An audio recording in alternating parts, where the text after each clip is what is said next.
Hey, good morning, church. It is a Good Friday. And you can see if you follow along on our Wednesday podcast, I'm typically in my office. But today I wanted to come and be in here in the sanctuary because I wanted the cross behind me. And so it's a Good Friday. And we're going to do an online teaching for you today. And because I don't know where you're at. Some of you may still be gone on spring break, and you may be in, well, wherever you're at.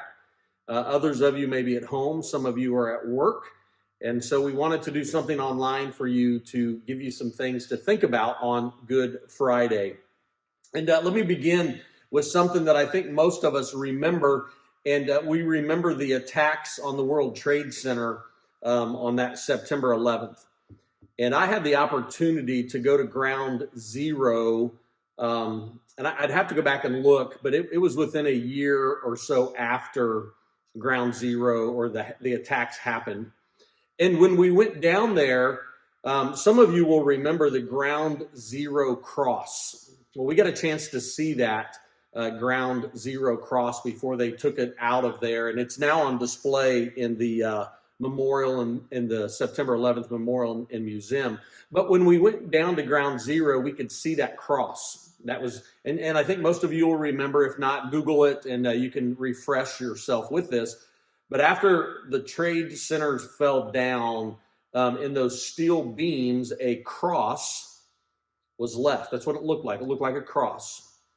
And I can remember being at Ground Zero and just pausing and stopping for a lot of reasons, but you could see that cross, and it made you reflect and think, one, what had happened, the lives that had been lost, but then it made me think about the life that was lost on a cross, Jesus being buried, then off of that cross, and then rising again. And so it just gave you a chance to think about that. And in the book of John, it actually says in John chapter 12, it says, and I, this is Jesus, he says, and I, when I am lifted up from the earth, will draw all people to myself. Now Jesus was referring to his cross, and he was referring to the resurrection that was going to take place, and then the ascension up into heaven.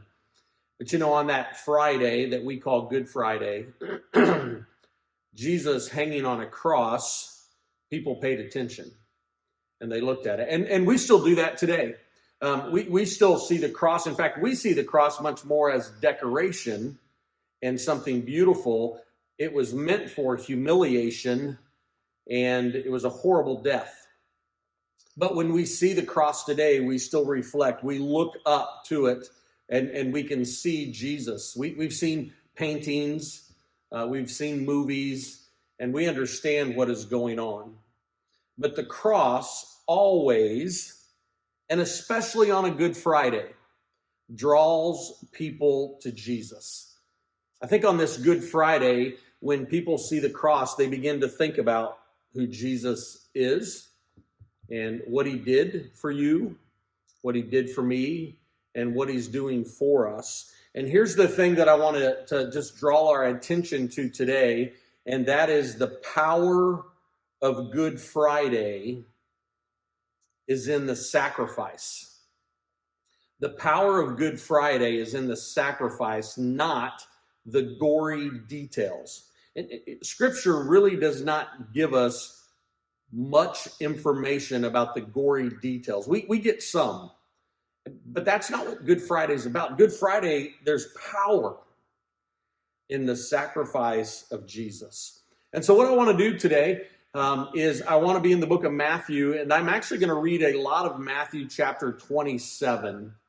And so at this time, if you don't want to necessarily listen to me read, you can actually pause this, and you can then read Matthew 27. I'm going to start on verse 11, and I'm going to go all the way over to verse 57. Actually, I'll read down through 57, but I'll stop at 61. So if you want to pause, you can pause it and you can pick up and read. And I want you to think about the power throughout that story of the sacrifice of Jesus. And then I got a few words here at the end. And so here we go. I'm gonna begin in verse 11. of Matthew 27. Now Jesus stood before the governor, and the governor asked him, "Are you the king of the Jews?" And Jesus said, "You have said so." But when he was accused by the chief priests and elders, he gave no answer. Then Pilate said to him, "Do you not hear how many things they testify against you?" But he gave him no answer, not even to a single charge, so that the governor was greatly amazed. Now at the feast, the governor was accustomed to release for the crowd any one prisoner whom they wanted. And they had then a notorious prisoner called Barabbas. So when they had gathered, Pilate said to them, "Whom do you want me to release for you, Barabbas or Jesus, who is called Christ?" For he knew that it was out of envy that they had delivered him up.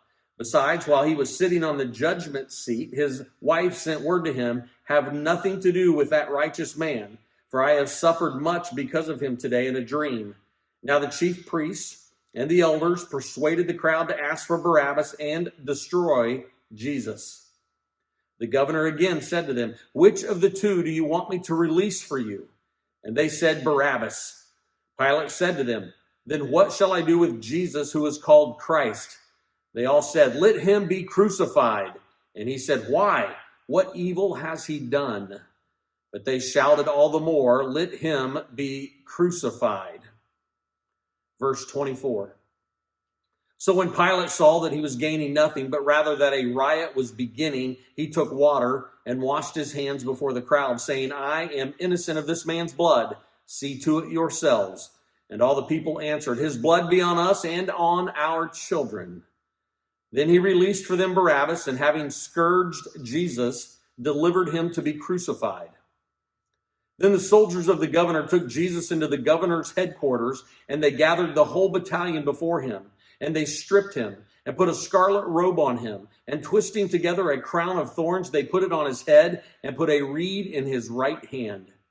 And kneeling before him, they mocked him, saying, "Hail, King of the Jews!" And they spit on him and took the reed and struck him on the head. And when they had mocked him, they stripped him of the robe and put his own clothes on him and led him away to crucify him. Verse 32. As they went out, they found a man of Cyrene, Simon by name. They compelled this man to carry his cross. And when they came to a place called Golgotha, which means place of a skull, they offered him wine to drink mixed with gall, but when he tasted it, he would not drink it. And when they had crucified him, they divided his garments among them by casting lots. Then they sat down and kept watch over him there. And over his head they put the charge against him, which read, "This is Jesus, the King of the Jews." Then 2 robbers were crucified with him, one on the right and one on the left. And those who passed by derided him, wagging their heads and saying, "You who would destroy the temple and rebuild it in 3 days, save yourself. If you are the Son of God, come down from the cross." So also the chief priests with the scribes and elders mocked him, saying, "He saved others, but he cannot save himself. He is the King of Israel. Let him come down now from the cross, and we will believe in him. He trusts in God. Let God deliver him now, if he desires him.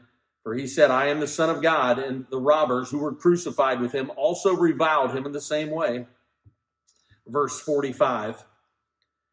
Now from the 6th hour there was darkness over all the land until the 9th hour.